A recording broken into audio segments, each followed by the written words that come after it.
Halo, selamat datang di channel saya. Selamat menonton di channel saya, channel yang membicarakan tentang topik listrik.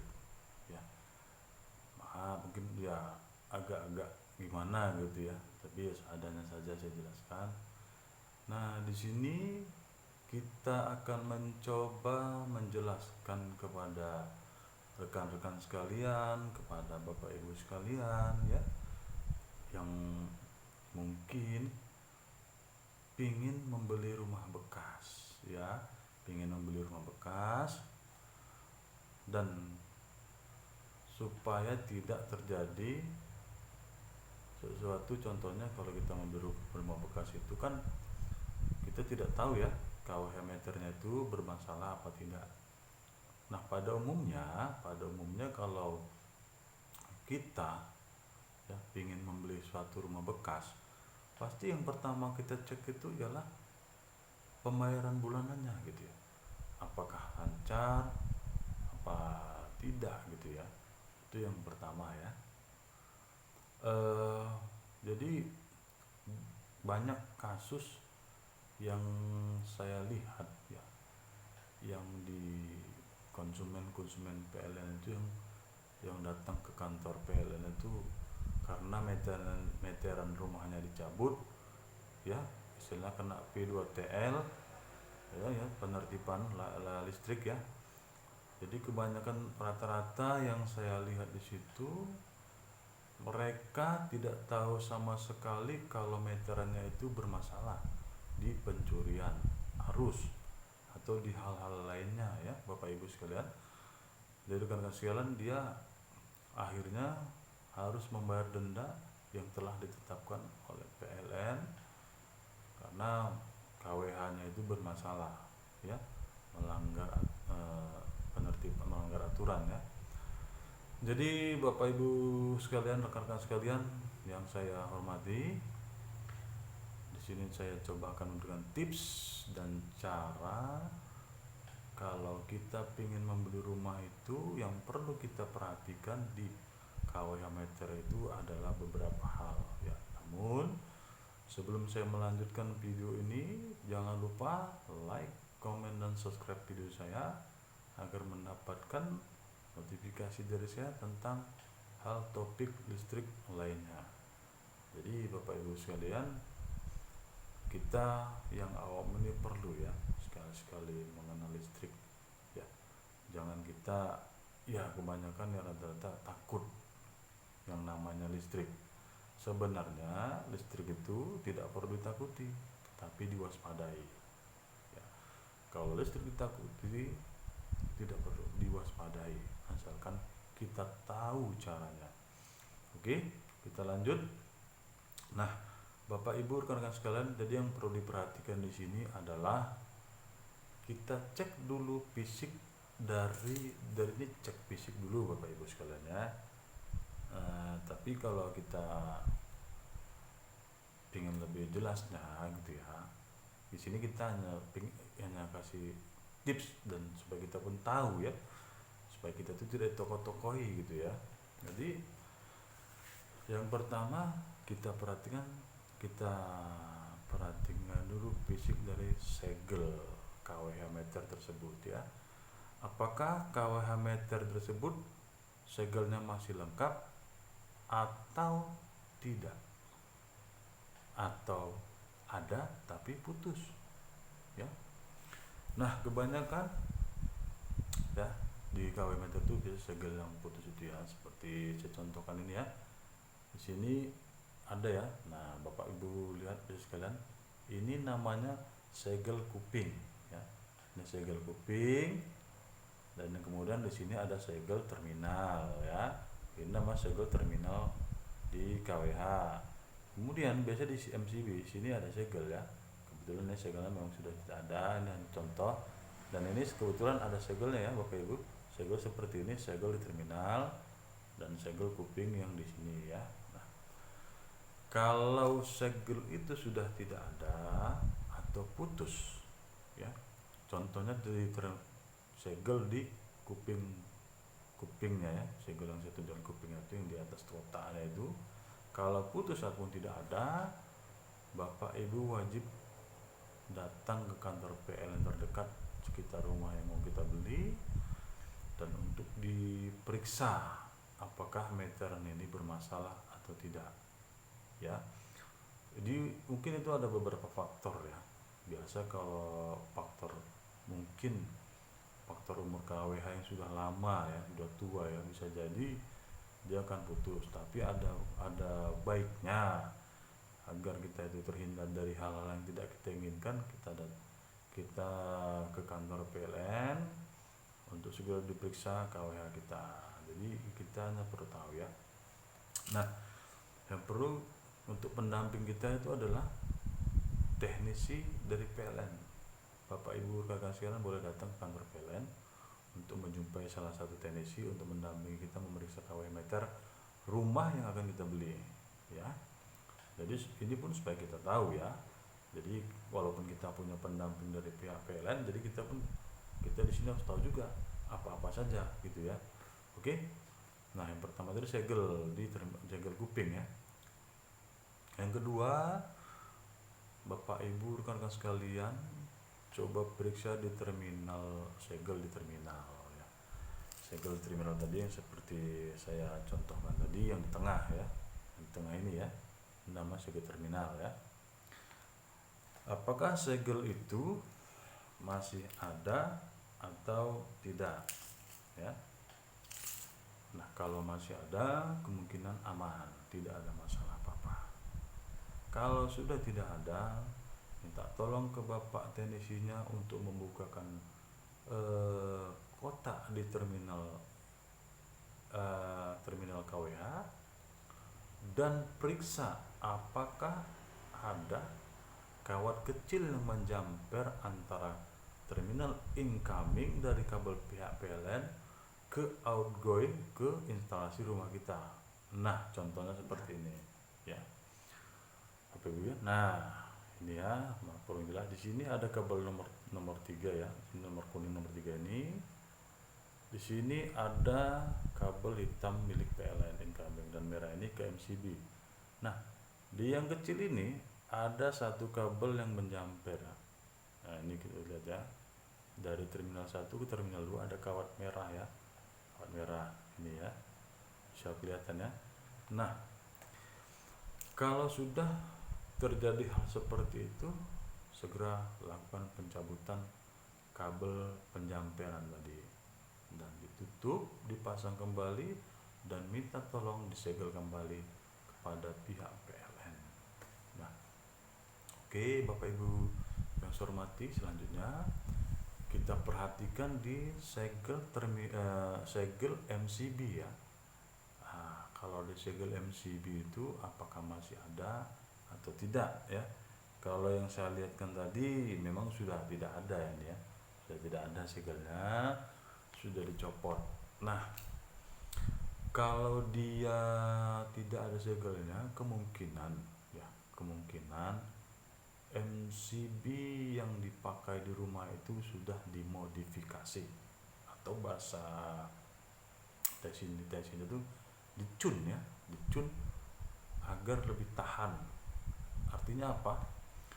Jadi kalau daya Bapak Ibu rekan-rekan sekalian di rumah itu dayanya 900 watt, dan ternyata pemakaian di rumah Bapak Ibu sekalian itu lebih dari 900 watt, maka MCB di rumah itu tidak akan balik.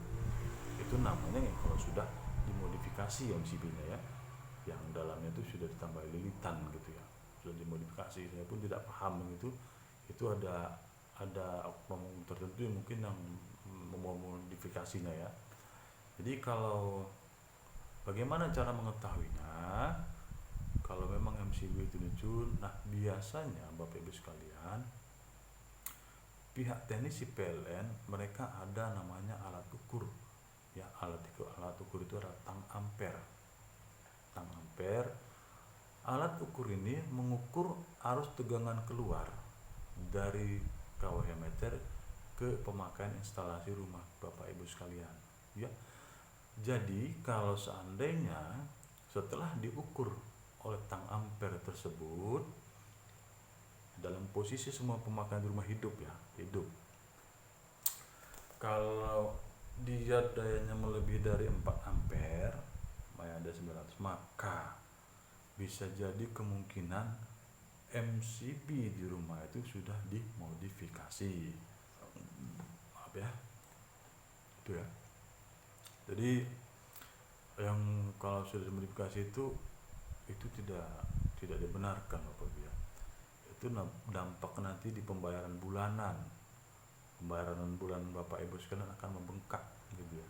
Jadi tidak wajar pembayarannya. Yang biasanya pemakai 900 itu hanya wajar 400 atau sekitar 300 ribu sekian.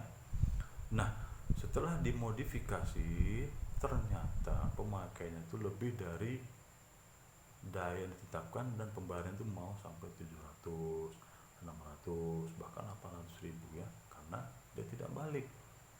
Dan pemakaian itu lebih dari 900, MCB tidak balik. Nah, kalau dia yang normal, MCB yang standar, kalau dia lebih dari 900 watt, maka MCB itu akan balik karena tidak tahan ya, balik. Nah, itu sebabnya, makanya kalau dia tidak ada segera dilaporkan PLN dan ukur, minta tolong ke bapak teknisinya untuk ukur tegangan keluar dari KW meter rumah tersebut, apakah benar dia itu dari 900 atau mungkin lebih gitu ya.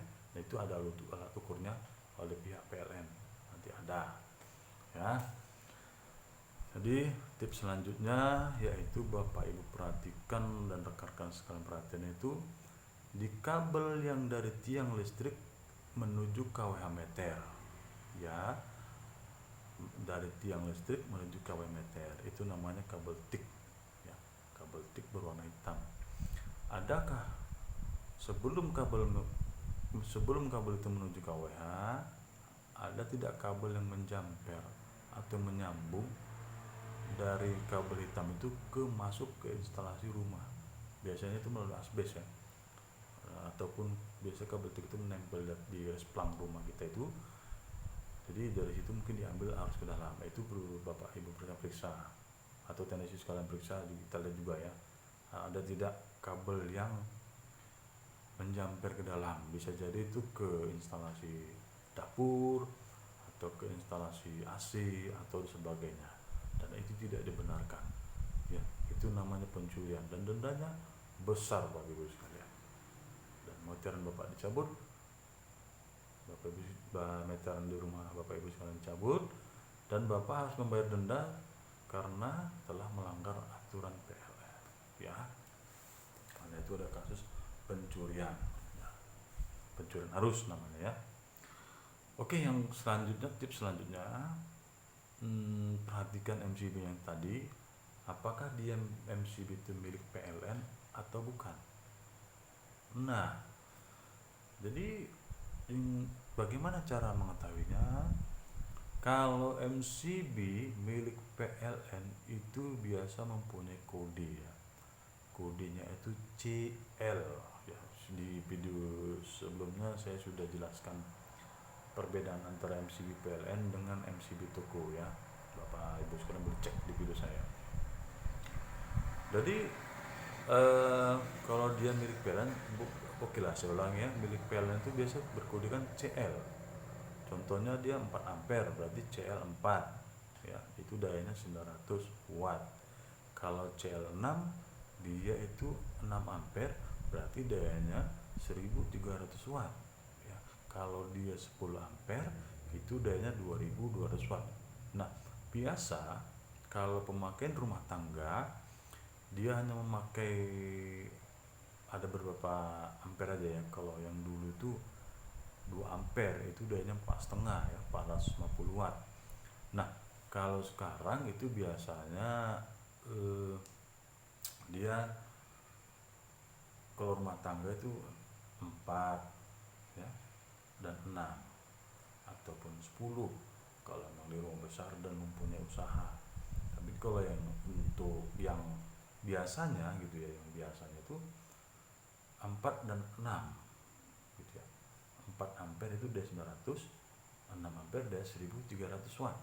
Nah, kembali ke tadi, apakah dia milik PLN atau tidak, itu perhatikan kode CL. Dan PLN hanya memakai beberapa merek MCB ya. Yang pertama, Bapak Ibu rekan-rekan sekalian perlu perhatikan, yaitu merek pertama itu Merlin Gerin ya, Merlin Gerin. Yang kedua Schneider ya, biasa di MCB tertulis itu mereknya Schneider. Dan yang ketiga adalah ABB ya, biasa berwarna merah kalau ABB ya. Kalau Schneider biasa tulisannya warna hijau. Dan dia memiliki kode CL ya. Kalau dia tuku, dia hanya kodenya C ya, bukan CL ya, C. Oke, kalau dia memang CL 4 ampere berarti aman, tidak masalah. Oke, tips selanjutnya kita ke ID pelanggan. Nah,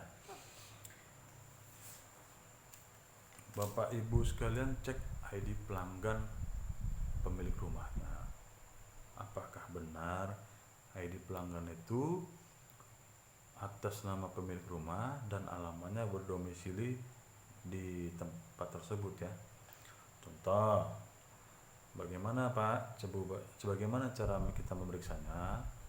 Kita minta rekening listriknya, kita cek ID pelanggannya, kita datangi kantor PLN terdekat, tanyakan ke PLN apakah ID pelanggan yang di sini di rumah itu sesuai enggak dengan yang tertulis di data PLN gitu ya.